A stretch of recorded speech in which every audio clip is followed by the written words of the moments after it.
존경하는 재판관 여러분, 그리고 사랑하는 국민 여러분, 작년 12월 3일 비상계엄을 선포한 후 84일이 지났습니다.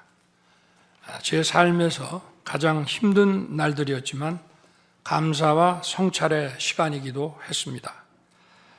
저 자신을 돌아보면서 그동안 국민들께 과분한 사랑을 받아왔다는 생각이 들었습니다. 감사한 마음이 들면서도 국민께서 일하라고 맡겨주신 시간에 제 일을 하지 못하고 있는 현실이 송구스럽고 가슴 아팠습니다. 한편으로 많은 국민들께서 여전히 믿어주고 계신 모습에 무거운 책임감도 느꼈습니다. 국민 여러분께 죄송하고 감사하다는 말씀 먼저 드리고 싶습니다. 제가 비상계엄을 선포하고 몇 시간 후 해제했을 때 많은 분들께서 이해를 못하셨습니다. 지금도 어리둥절해 하시는 분들이 있을 겁니다. 계엄이라는 단어에서 연상되는 과거의 부정적 기억도 있을 것입니다. 거대 야당과 내란 공작 세력들은 이런 트라우마를 악용하여 국민을 선동하고 있습니다. 그러나 12.3 비상계엄은 과거의 계엄과는 완전히 다른 것입니다. 무력으로 국민을 억압하는 계엄이 아니라 계엄의 형식을 빌린 대국민 호소입니다. 12.3 비상계엄 선포는 이 나라가 지금 망국적 위기 상황에 처해 있음을 선언하는 것이고, 주권자인 국민들께서 상황을 직시하고 이를 극복하는 데 함께 나서달라는 절박한 호소입니다. 무엇보다 저 자신, 윤석열 개인을 위한 선택은 결코 아니었다는 사실을 분명히 말씀드립니다. 저는 이미 권력의 정점인 대통령 자리에 있습니다. 대통령에게 가장 편하고 쉬운 길은 힘든 일을 굳이 벌이지 않고 사회 여러 세력과 잘 타협하고 모든 사람들에게 듣기 좋은 말을 하면서 임기 5년을 안온하게 보내는 것입니다. 일하겠다는 욕심을 버리면 치열하게 싸울 일도 없고 어려운 선택을 할 일도 없어집니다. 저 개인의 삶만 생각한다면 정치적 반대 세력의 거센 공격을 받을 수 있는 이런 비상계엄을 선택할 이유가 전혀 없습니다. 저는 비상계엄을 결심했을 때 제게 많은 어려움이 닥칠 것을 당연히 예감했습니다. 거대 야당은 제가 독재를 하고 집권 연장을 위해 비상계엄을 했다고 주장합니다. 내란죄를 씌우려는 공작 프레임입니다. 정말 그런 생각이었다면 고작 280명의 실무장도 하지 않은 병력만 투입하도록 했겠습니까? 주말이 아닌 평일에 계엄 선포를 하고 계엄을 선포한 후에 병력을 이동시키도록 했겠습니까? 심판정 증거조사에서 드러난 사실에 의하면 그나마 계엄 해제 요구 결의 이전에 국회에 들어간 병력은 106명에 불과하고 본관에 들어간 병력은 15명입니다. 15명이 유리창을 깨고 들어간 이유도 자신들의 근무 위치가 본관인데 입구를 시민들이 막고 있어서 충돌을 피하기 위해 불 꺼진 창문을 찾아 들어간 것입니다. 또한 국회의 해제 요구 결의가 이루어진 이후에 즉시 모든 병력을 철수했습니다. 투입된 군의 병력이 워낙 소수이다 보니 국회 외곽 경비와 질서 유지는 경찰에 요청했습니다. 경찰은 인근 전작년 집회 대응 경력 300명을 국회 외곽에 보냈습니다. 부상당한 군인들은 있었지만 일반 시민들은 단 한 명의 피해도 없었습니다. 처음부터 저는 국방장관에게 이번 비상계엄의 목적이 대국민 호소용임을 분명히 밝혔습니다. 또한 국회의 계엄 해제 요구가 신속히 뒤따를 것이므로 계엄 상태가 오래가지 않을 것이라고 했습니다.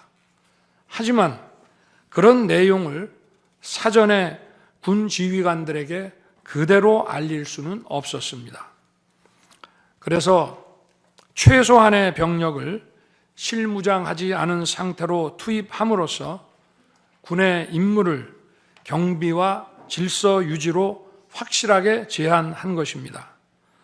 많은 병력이 무장 상태로 투입되면 아무리 조심하고 자제하라고 해도 군중과 충돌하기 쉽습니다. 그런 일이 발생하지 않도록 원천 차단한 것이고 실제 결과도 예상대로였습니다. 제가 소수의 병력, 비무장, 경험 있는 장병 이 세 가지를 장관에게 명확히 지시한 이유입니다. 그런데도 거대 야당은 이것을 내란이라고 주장하고 있습니다. 병력 투입 시간이 불과 2시간도 안 되는데 2시간짜리 내란이라는 것이 있습니까? 방송으로 전 세계, 전 국민에게 시작한다고 알리고 국회가 그만두라 한다고 바로 병력을 철수하고 그만두는 그런 내란을 보셨습니까? 대통령이 국회를 장악하고 내란을 일으키려 했다는 주장은 어떻게든 대통령을 끌어내리기 위한 선동 공작입니다.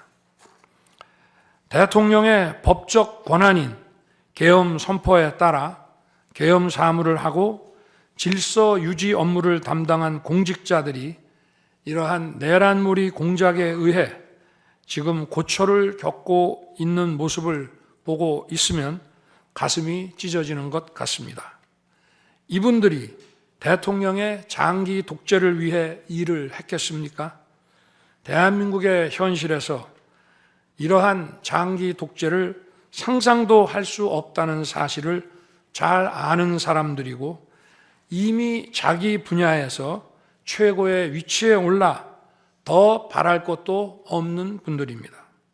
이분들은 대통령의 법적 권한 행사에 따라 맡은 바 직무를 수행한 것뿐입니다. 헌법재판관 여러분, 그리고 국민 여러분, 대통령의 자리에서 많은 정보를 가지고 국정을 살피다 보면 남들에게는 보이지 않는 것들, 겉으로는 잘 드러나지 않는 문제점들이 많이 보이게 됩니다. 당장은 괜찮아 보여도 얼마 뒤면 큰 위기로 닥칠 일들이 대통령의 시야에는 바로 들어옵니다. 서서히 끓는 솥 안의 개구리처럼 눈앞의 현실을 깨닫지 못한 채 벼랑 끝으로 가고 있는 이 나라의 현실이 보였습니다. 언제 위기가 아닌 때가 있었냐고 하는 분도 있을 겁니다. 그렇지만 그동안의 위기가 돌발 현안 수준이었다면 지금은 국가 존립의 위기, 총체적 시스템의 위기라는 점에서 차원이 완전히 다릅니다. 미국 트럼프 대통령은 취임 첫날 국가 비상사태를 선포하고 군을 투입했습니다. 미국이 국가 비상사태인가에 대한 판단은 다를 수 있습니다. 하지만 불법 체류자와 마약 카르텔 등 당면한 위기에 맞서 국민들을 지키기 위한 대통령의 결단임은 분명해 보입니다. 그렇다면 지금 우리나라의 현실은 어떻습니까? 국가 비상사태가 아니라고 단언할 수 있습니까? 북한을 비롯한 외부 주권 침탈 세력들과 우리 사회 내부의 반국가 세력이 연계하여 국가 안보와 계속성을 심각하게 위협하고 있습니다. 이들은 가짜 뉴스, 여론 조작, 선전선동으로 우리 사회를 갈등과 혼란으로 몰아넣고 있습니다. 당장 2023년 적발된 민주노총 간첩단 사건만 봐도 반국가 세력의 실체를 쉽게 확인할 수 있습니다. 이들은 북한 공작원과 접선하여 직접 지령을 받고 군사시설 정보 등을 북한에 넘겼습니다. 북의 지령에 따라 총파업하고 미국 대통령 방한 반대, 한미연합훈련 반대, 이태원 참사 반정부 시위 활동 등을 펼쳤습니다. 심지어 북한의 지시에 따라 총선과 대선에 개입한 정황도 드러났습니다. 지난 대선 직후에는 대통령 탄핵의 불씨를 지필하면서 구체적인 행동 지령까지 내려왔습니다. 실제로 대통령 당선인이 취임하기도 전인 2022년 3월 26일 윤석열 선제 탄핵 집회가 열렸고, 그때부터 2024년 12월 초까지 무려 178회의 대통령 퇴진 탄핵 집회가 열렸습니다. 이 집회에는 민노총 산하 건설노조, 언론노조 등이 참여했고 거대 야당 의원들도 발언대에 올랐습니다. 결국 북한의 지령대로 된 것 아닙니까? 요즘 세상에 간첩이 어디 있냐고 말하는 분들도 있습니다. 하지만 간첩은 없어진 것이 아니라 대한민국의 자유민주주의를 무너뜨리는 체제 전복 활동으로 더욱 진화한 것입니다. 그런데 이러한 간첩 활동을 막는 우리 사회의 방어막은 오히려 약해지고 곳곳에 구멍이 난 상태입니다. 지난 민주당 정권의 입법 강행으로 2024년 1월부터 국정원의 대공수사권이 박탈됐습니다. 간첩단 사건은 노하우가 축적된 기관에서 장기간 치밀하게 수사를 해야 합니다.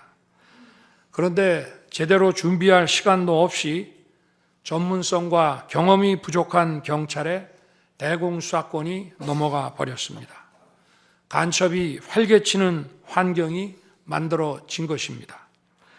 게다가 애써 잡아도 재판이 장기간 방치되는 상황까지 발생하고 있습니다. 현재 재판이 진행 중인 간첩 사건이 민노총 간첩단, 창원 간첩단, 청주 간첩단, 제주 간첩단 등 4건이나 됩니다. 그런데 청주 간첩단 사건은 1심 판결까지 29개월이 넘게 걸렸고, 민노총 간첩단 사건도 1심 판결에 1년 6개월이 걸렸습니다. 이들은 구속기간 만료 후 석방되어 1심 판결로 법정 구속이 될 때까지 버젓이 활보하고 다녔습니다. 현재 창원 간첩단 사건은 2년 가까이 재판이 중단되어 있고, 제주 간첩단 사건도 1년 10개월째 재판이 파행 중입니다. 모두 석방된 상태입니다. 간첩을 잡지도 못하고 잡아도 제대로 처벌도 못하는데 이런 상황이 과연 정상입니까? 그런데도 거대 야당은 민노총을 옹호하기 바쁘고 국정원 대공수사권 박탈에 이어 국가보안법 폐지까지 주장하고 있습니다.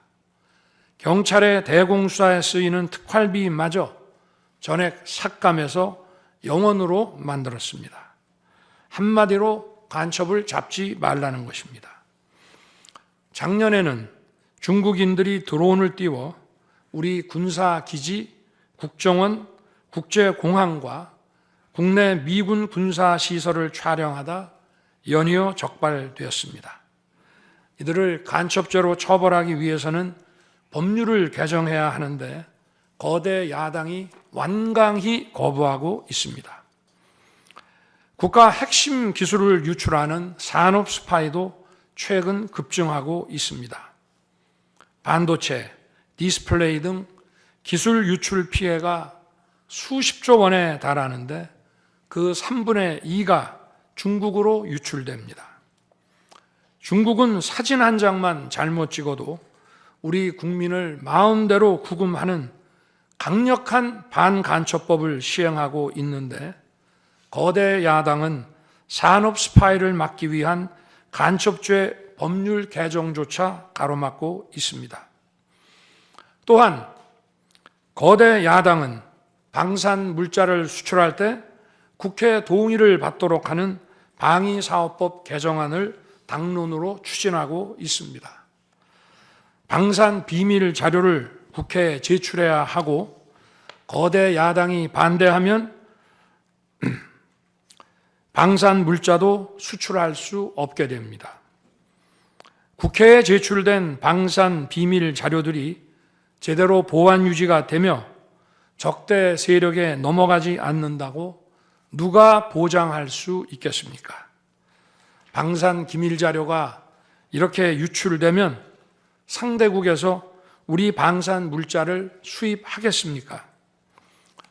북한, 중국, 러시아가 원치 않는 자유세계에 방산 수출을 하지 말라는 말과 같습니다. 방산 수출은 단순히 돈을 버는 것만이 아닙니다. 수출 상대국과 전략적 연대를 강화하고 더 나아가 자유세계 많은 국가들과 국방 협력을 이루어서 우리의 안보를 튼튼하게 하는 것입니다. 이러한 방산 수출을 권장하기는커녕 이렇게 방해하는 것이 결국 누구에게 도움되는 것입니까? 거대 야당은 우리 국방력을 약화시키고 군을 무력화하는 데도 앞장서고 있습니다. 여러분이 다 아시는 바와 같이 북한은 우크라이나에 많은 병력을 파병하여 러시아와 군사 밀착을 시도하고 있습니다. 우리에게 매우 심각한 안보 위협입니다. 그런데도 이를 살피기 위해 참관단을 보내려 하자 거대 야당은 당시 신원식 국방장관 탄핵까지 겁박하며 결사적으로 이를 막았습니다.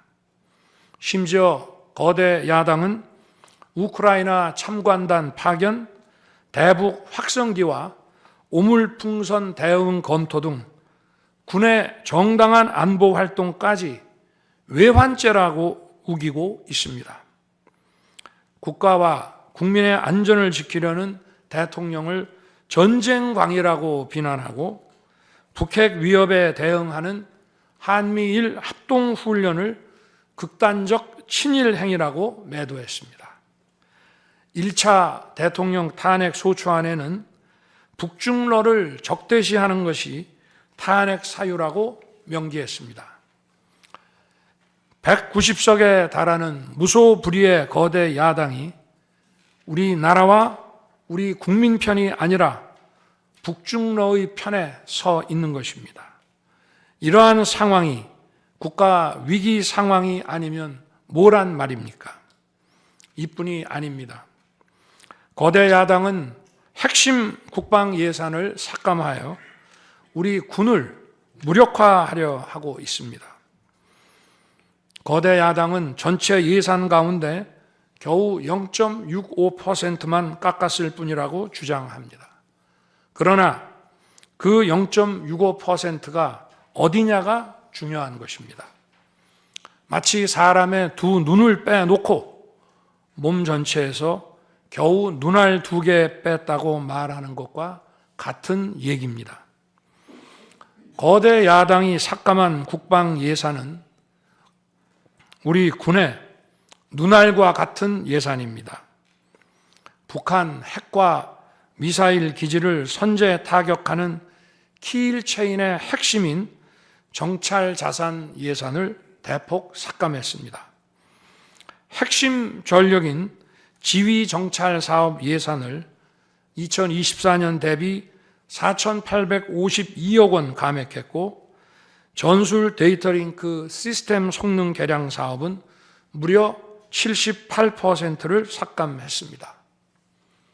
우리 국민을 향해 날아오는 미사일을 요격하는 KAMD, 즉 한국형 미사일 방어 체계 구축도 예산 삭감으로 개발이 중단될 위기입니다.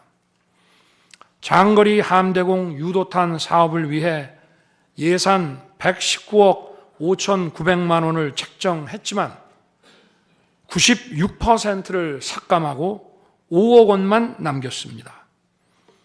정밀 유도포탄 연구 개발 사업은 84%를 삭감했습니다. 아무리 주먹이 세도 앞이 보이지 않으면 싸울 수 없듯이 감시 정찰 자산이 없으면 아무리 좋은 무기도 무용지물입니다. 게다가 최근 북한의 드론 공격이 큰 위협으로 대두되고 있습니다. 드론 방어 예산 100억 원 가운데 무려 99억 5,400만 원을 깎아서 사업을 아예 중단시켜버렸습니다. 도대체 누구의 지시를 받아서 이렇게 핵심 예산만 딱딱 골라 삭감했는지 저도 궁금할 지경입니다. 게다가 지난 민주당 정권은 국군 방첩사령부의 수사 요원을 2분의 1가량 대폭 감축하여 군과 방산에 대한 정보 활동과 방첩 활동에 심각한 타격을 주었습니다. 또 과거 간첩 사건과 연루된 인물을 국정원의 주요 핵심 간부로 발령내서 국정원이 방첩기관인지 정보 유출기관인지 모를 조직으로 방치하기도 했습니다. 지난 정부 시절 이런 일을 주도한 인물들이 여전히 거대 야당의 핵심 세력으로서 우리의 안보를 흔들고 있습니다. 우리 정부 들어 국가정보원이 국가안보의 중추기관으로 거듭날 수 있도록 노력하였고 국군 방첩사의 역량 보강을 위해 힘썼습니다마는 아직 문제의 뿌리를 제대로 다 드러내지 못했습니다. 부수고 깨뜨리기는 쉬워도 세우고 만들기는 어렵고 시간이 많이 걸리기 때문입니다. 이런 상황이 겉으로는 멀쩡한 것처럼 보이지만 실질적으로 전시사변에 못지않은 국가 위기 상황이라고 저는 판단하고 있습니다. 거대 야당은 야당에 대한 대통령의 인식을 탓하기 전에 공당으로서 국가에 대한 책임 있는 자세와 신뢰를 보여주는 게 우선이라고 저는 생각합니다. 저는 자유민주주의 헌법 원칙, 국가 안보, 핵심 국익 수호만 함께 한다면 어떤 정치 세력과도 기꺼이 대화하고 타협할 자세가 돼 있는 사람입니다. 나라와 국민을 위한 길에 좌파, 우파가 어디 있겠습니까? 하지만 자유를 부정하는 공산주의, 공산당 일당 독재, 유물론에 입각한 전체주의가 다양한 속임수로 우리 대한민국에 스며드는 것은 막아야 합니다. 이런 세력과 타협하고 흥정해서는 안 된다고 생각합니다. 우리가 가치를 공유하지 않는 나라와도 교역도 할 수 있고 국제 협력, 상호 이익을 추구할 수도 있습니다. 하지만 우리 정치 체제에 영향을 미치고 스며드는 것은 막아야 합니다. 거대 야당은 제가 비상계엄으로 국회의 권능을 마비시키려 했다며 내란몰이를 계속하고 있습니다. 하지만 거대 야당은 제가 대통령에 취임한 이후, 아니 취임하기도 전부터 지금까지 지속적으로 끈질기게 정부의 권능을 마비시켜 왔습니다. 마치 정부를 마비시키는 것이 유일한 목표인 것처럼 국회의 권한을 마구마구 휘둘러 왔습니다. 국회의원과 직원들의 출입도 막지 않았고 국회 의결도 전혀 방해받지 않은 2시간 반짜리 비상계엄과 정부 출범 이후 2년 반 동안 줄탄핵, 입법 예산 폭거로 정부를 마비시켜온 거대 야당 가운데 어느 쪽이 상대의 권능을 마비시키고 침해한 것입니까? 헌법재판관 여러분, 그동안 심판정에서 다루어진 쟁점들 가운데 2가지에 대해서만 간략히 말씀드리겠습니다. 세세한 사실관계를 언급하기보다 상식선에서 간단히 말씀드리겠습니다. 우선 제가 국회의원을 체포하거나 본회의장에서 끌어내라고 했다는 것입니다. 정말 터무니없는 얘기입니다. 상식적으로 이렇게 해서 도대체 뭘 어떻게 하겠습니까? 의원들을 체포하고 끌어내서 계엄 해제를 늦추거나 막는다 한들 방송으로 온 국민과 전 세계가 지켜보고 있는데 그 다음에 뭘 어떻게 하겠습니까?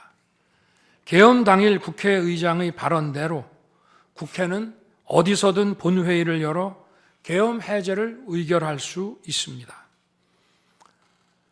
영화나 소설에 나오기도 하지만 현실적으로 이런 일을 하려면 군으로 국가를 완전히 장악하는 계획과 정치 프로그램을 미리 가지고 있어야 합니다. 그런데 실제 상황이 어땠습니까? 계엄 사무를 담당할 주요 지휘관들이 계엄 직전에 어디에 있었는지 이 심판정에서 다 드러났습니다. 장관 재가를 받아 지방 휴가를 가거나 부부 동반 만찬, 간부 만찬 회식을 하다가 대통령의 계엄 선포 직후에야 국방장관으로부터 업무 지시를 받았습니다. 준비된 치밀한 작전 계획이나 지침이 없었기 때문에 혼선과 허술함도 있었습니다. 국방장관이나 지휘관들이나 경험이 풍부한 군사 전문가들인데 이들이 왜 이랬겠습니까? 12.3 계엄 선포는 계엄의 형식을 빌린 대국민 호소이고 과거 계엄과는 다른 것이었기 때문입니다. 이미 민주주의를 수십 년 경험하고 몸에 밴 우리 50만 군이 임기 5년 단임 대통령의 사병 노릇을 할 리가 있습니까? 제가 비상계엄을 선포한 이유는 오로지 주권자인 국민들에게 국회의 망국적 독재로 나라가 위기에 빠졌으니 이를 직시하고 감시와 비판의 견제를 직접 해달라는 것이었습니다. 공화국의 대의제 위기에 헌법 제정 권력인 주권자가 직접 나서야 한다는 호소였습니다. 의원을 체포하거나 끌어내라고 했다는 주장은 국회에 280명의 질서유지 병력만 계비간 상태에서 앞뒤가 맞지 않는 얘기입니다. 국회가 비어있는 주말도 아니고 회기 중인 평일에 이런 병력으로 터무니없는 얘기입니다. 의원만 300명이고 직원들과 보좌진을 합치면 몇천 명이 넘습니다. TV 생중계를 보더라도 계엄 선포 후 얼마 지나지 않아 이미 국회 마당과 본관에는 수천 명의 국회 관계자와 민간인들이 들어왔습니다. 실제로 계엄 선포 후 1시간 30분이 지나서야 질서유지 군 병력이 도착했고 경내에 진입한 병력이 106명, 그 중에서 본관에 들어간 병력이 겨우 15명인데 이런 극소수 병력을 가지고 국회의원을 체포하고 끌어낸다는 것이 말이 되겠습니까? 게다가 의결 정족수가 차지 않았으니 본회의장에 들어가서 의원들을 끌어내라고 했다는데 의결 정족수가 차지 않았으면 더 못 들어가게 막아야지 끌어낸다는 것도 상식에 맞지 않는 얘기입니다. 본관에 진입한 군인들은 본회의장이 어디에 있는지도 몰랐다고 합니다. 무엇 하나 말이 되지 않습니다. 단 한 사람도 끌려 나오거나 체포된 일이 없었으며 군인이 민간인들에게 폭행당한 일은 있어도 민간인을 폭행하거나 위해를 가한 일은 한 건도 없었습니다. 실제로 일어나지도 않았고 일어날 수도 없는 불가능한 일에 대해 이런 주장을 하는 것은 지난번에도 말씀드렸지만 그야말로 호수 위에 비친 달빛을 건져내려는 것과 같은 허황된 것입니다. 거대 야당은 대통령의 헌법상 권한에 기해 선포된 계엄을 불법 내란으로 둔갑시켜 탄핵 소추를 성공시켰습니다. 그리고는 헌재 심판에서는 탄핵 사유에서 내란을 삭제했습니다. 그야말로 초유의 사기 탄핵이 아닐 수 없습니다. 내란이냐 아니냐는 긴 시간의 복잡한 심리를 통해 가려지는 게 아닙니다. 내란이냐 아니냐는 판례에서 보듯이 실제 일어난 일과 진행된 과정에서 드러난 결과로 누구나 쉽게 바로 알 수 있어야 내란이 되는 것입니다. 거대 야당과 소추단이 헌재 심판 대상에서 내란을 삭제한 이유는 심판의 심리 시간을 단축시키려는 것이 아니라 내란의 실체가 없기 때문입니다. 더구나 12.3 계엄은 발령부터 해제까지 역사상 가장 빨리 종결된 계엄입니다. 그러다 보니 계엄사령부 조직도 구성되지 못했고 예하 수사본부 조직도 전혀 만들어지지 못한 채 그냥 계엄이 종료됐습니다. 비상계엄 국무회의에 대해 간단히 말씀드리겠습니다. 계엄 당일 국무회의는 국무회의로 보기 어렵다는 주장이 있습니다.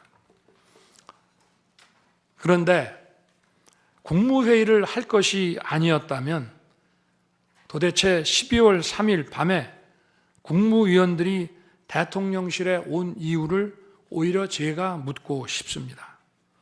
국무회의가 아니라 간담회 정도였다는 주장도 있습니다만 그날이 간담회를 할 상황은 아닙니다. 간담회는 의사 정족수도 없는데 국무회의 의사 정족수가 찰 때까지 왜 기다렸겠습니까? 당일 저녁 8시 반부터 국무위원들이 차례로 오기 시작했고 저는 비상계엄에 대해 설명하고 국방장관은 계엄의 개요가 기재된 비상계엄 선포문을 나눠줬습니다. 국무위원들은 경제적, 외교적으로 어려움이 있다고 우려했고 저는 대통령으로서 각 부처를 관장하는 국무위원들의 생각과 다른 생각을 가지고 있으며 국가가 비상 상황이고 비상한 조치가 필요함을 설명했습니다. 그리고 각 부처 장관의 우려사항, 예를 들어 경제부총리의 금융시장 혼란 우려와 외교장관의 우방국 관계 우려는 제가 걱정하지 말라고 했습니다. 국무위원들이 과거의 계엄을 연상하고 있는 상황에서 저는 그냥 걱정하지 말라고 할 수밖에 없었습니다. 의사 정족수 충족 이후 국무회의 시간은 5분이었지만 그 이전에 충분히 논의를 한 것입니다. 다음 날 새벽 해제 국무회의는 소요 시간이 단 1분이었습니다. 실제 정례 주례 국무회의 경우에도 모두와 마무리 발언 등을 하고 많은 안건을 다루기 때문에 1시간가량 걸리지만 개별 안건의 심의 시간은 극히 짧습니다. 또한 비상계엄을 위한 국무회의를 정례 주례 국무회의처럼 하기는 어렵습니다.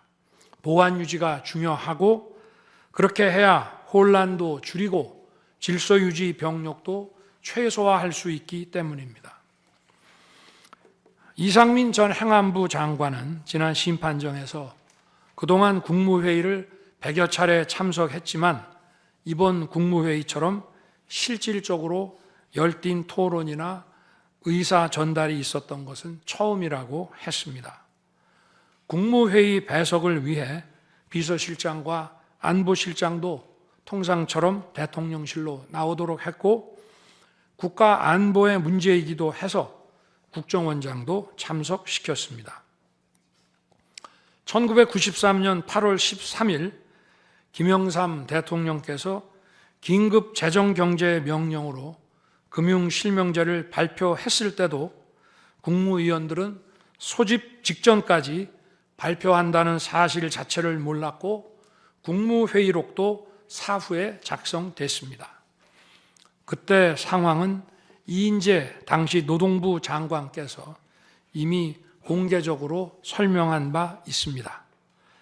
그러나 아무도 이를 두고 국무회의가 없었다고 하지 않았고 당시 헌법재판소는 긴급명령 발동을 모두 합헌이라고 결정했습니다. 그 밖에 여러 쟁점들에 대해서는 변호인단의 변론으로 가름하겠습니다. 재판관 여러분, 그리고 국민 여러분, 저는 언젠가 해야 하고 누군가 해야 하는 일이라면 지금 제가 하겠다는 마음으로 대통령직을 수행해 왔습니다. 그래서 임기 전반부 동안 역대 정부들이 표를 잃을까 봐 하지 못했던 교육, 노동, 연금의 3대 개혁을 중심으로 국정개혁 과제를 과감하게 추진했습니다. 30년 동안 지지부진했던 유보 통합의 첫걸음을 떼었고 늘봄 학교와 융복합 고등교육 그리고 지역산업과의 연계 강화를 위한 과감한 권한 이전 등 교육개혁의 기틀을 마련했습니다.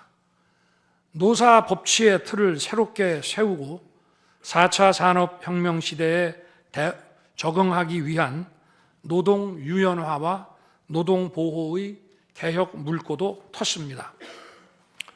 국가적 난제였던 연금 개혁도 역대 정부 최초로 방대한 수리 분석과 심층 여론조사를 진행하였고 수용성이 높은 방안을 만들어 국회에 제출했습니다. 대통령 임기 초반에는 국민과 유권자에게 선거 때 약속한 공약과 국정과제의 실천, 또 민생에 영향이 큰 사회개혁의 추진이 우선이기 때문에 이러한 스케줄에 맞춰 일해 온 것입니다. 어느 정권이나 임기 초기에는 선거 공약과 국정과제 이행이 우선이므로 정치개혁에는 신경 쓸 여력이 없습니다.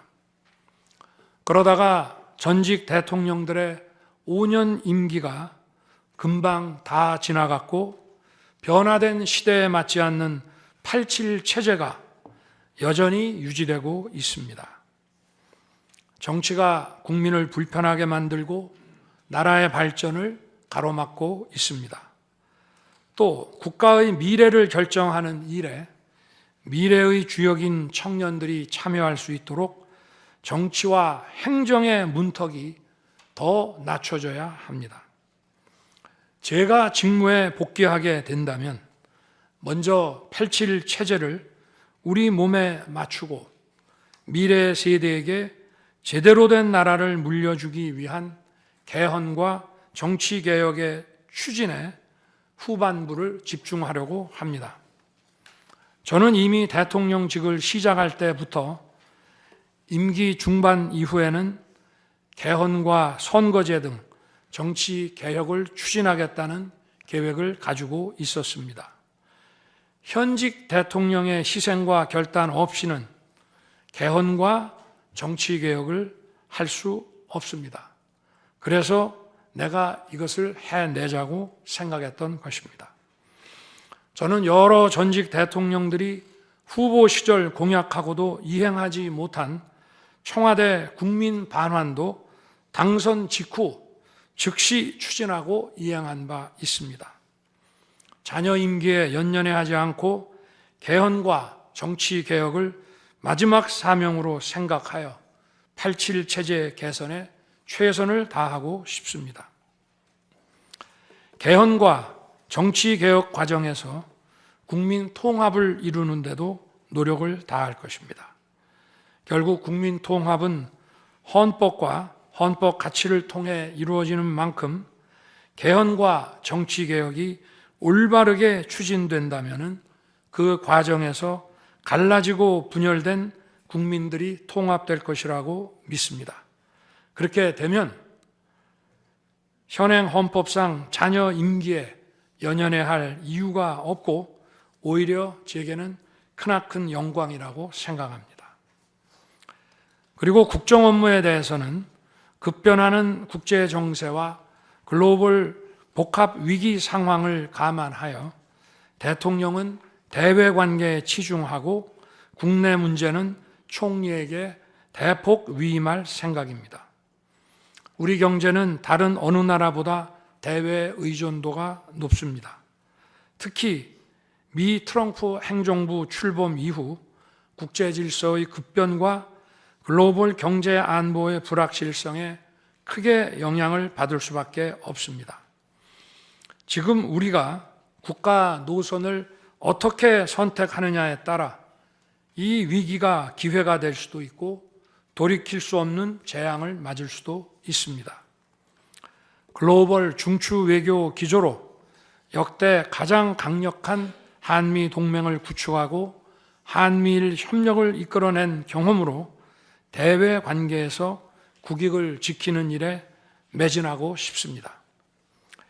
임기 전반기에도 지방시다위원회와 국민통합위원회를 통해 지역별, 세대별, 계층별 통합을 위해 노력해 왔지만 앞으로도 국민을 하나로 묶고 국가 전체의 시너지를 올리는 국민 통합에 더욱 노력할 것입니다. 존경하는 헌법재판관 여러분, 먼저 촉박한 일정의 탄핵 심판이었지만 충실한 심리에 애써주신 재판관님들께 깊이 감사드립니다. 이번 심리는 내란 탄핵으로 소추한 후 심판 대상에서 내란을 삭제한 소추단 측이 제시한 쟁점 위주로 이루어지게 됐습니다. 그러다 보니 제가 12.3 비상계엄을 선포한 이유와 그 불가피성에 대해서는 충분히 설명드릴 기회가 부족했다고 생각합니다. 서면으로 성실하게 관련 자료를 제출하였으니 대통령으로서 고뇌의 결단을 한 이유를 깊이 생각해 주시기 바랍니다. 또 많은 국가 기밀 정보를 다루는 대통령으로서 재판관님들께 모두 설명드릴 수 없는 부분에까지 재판관님들의 지혜와 해안이 미칠 것이라 믿습니다. 다시 한번 재판관님들의 노고에 감사드립니다. 그리고 사랑하는 대한민국 국민 여러분, 국가와 국민을 위한 계엄이었지만 그 과정에서 소중한 국민 여러분께 혼란과 불편을 끼쳐드린 점 진심으로 죄송스럽게 생각합니다. 저의 구속 과정에서 벌어진 일들로 어려운 상황에 처한 청년들도 있습니다. 옳고 그름에 앞서서 너무나 마음이 아프고 미안합니다. 정말 미안한 생각을 가지고 있습니다. 저는 대통령에 출마할 때 나라를 위해 목숨을 바치겠다고 결심했습니다. 지난 12.3 계엄과 탄핵소추 이후 엄동설안에 저를 지키겠다고 거리로 나선 국민들을 보았습니다. 저를 비판하고 질책하는 국민들의 목소리도 들었습니다. 서로 다른 주장을 하고 있지만 모두 대한민국을 사랑하는 마음이라고 생각합니다. 부족한 저를 지금까지 믿어주시고 응원을 보내주고 계신 국민 여러분께 진심으로 감사드립니다.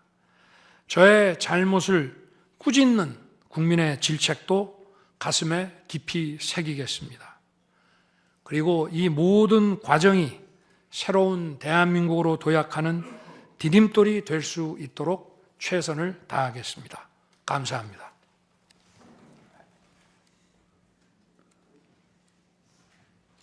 예, 이것으로 변론을 종결하겠습니다.